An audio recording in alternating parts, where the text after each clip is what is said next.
plus grave que vous ne l'imaginez.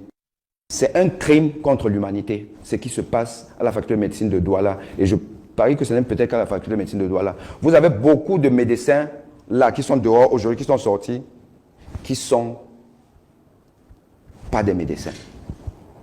Ça se pose un problème. Est-ce que vous savez qu'à la faculté de médecine de Douala, je suis enseignant professeur à la faculté de médecine de Douala, est-ce que vous savez que le taux d'absentéisme des étudiants frise les 80%?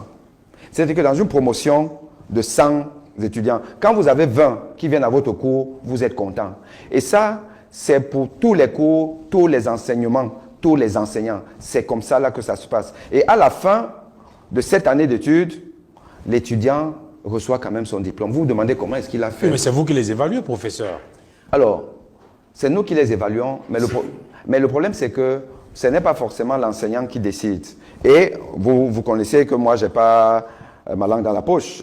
Et dans le forum des enseignants, je le répète tout le temps. Déjà, les enseignants sont silencieux. Ils sont silencieux parce qu'ils ont peur. Ils ont peur de leur carrière. Ils ont peur de dire que oui, monsieur le doyen, ça, ce n'est pas normal. Mais peur de quoi? Vous avez des étudiants qui ne viennent pas à l'école, qui ne prennent pas des cours, à qui on va confier des vies demain et qui n'ont pas le niveau. Et vous dites que les enseignants ont peur de le dénoncer? Alors, je vous dis, je répète encore, les enseignants ont peur de dénoncer.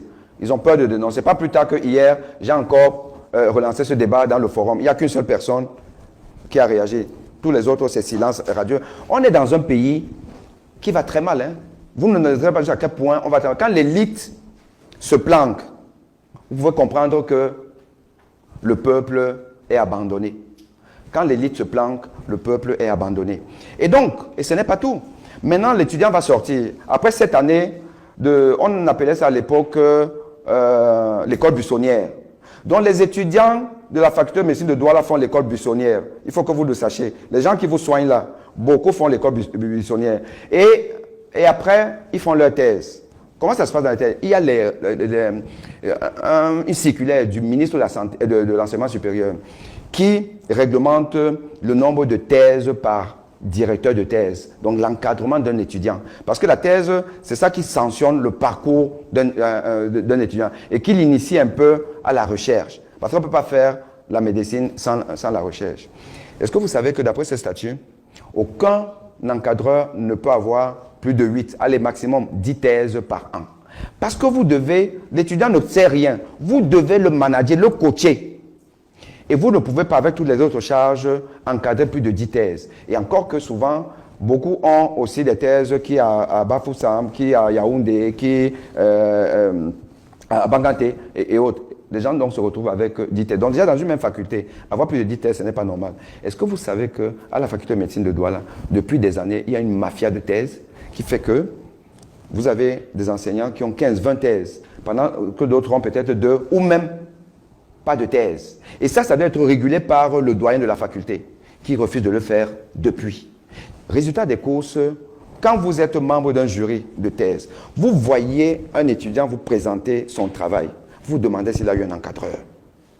Et il va sortir médecin. Non seulement il a fait l'école buissonnière, et que même dans les stages à l'hôpital, un coup il vient, un coup il ne vient pas. Il ne va jamais au cours magistraux à la faculté.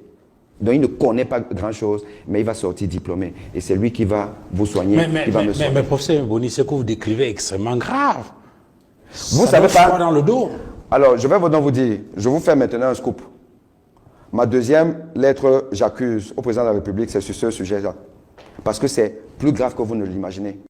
C'est un crime contre l'humanité, ce qui se passe à la faculté de médecine de Douala. Et je parie que ce n'est peut-être qu'à la faculté de médecine de Douala. Vous avez beaucoup de médecins là qui sont dehors aujourd'hui, qui sont sortis, qui ne sont pas des médecins. Ils ne connaissent pas grand-chose parce qu'ils n'ont pas appris. Et la faculté de médecine de Douala valide ça. Alors, on ne va peut-être pas faire une fixation sur cette faculté-là, mais on va poser le problème de façon globale. Vous dites donc qu'il y a certes du matériel de pointe qui est mis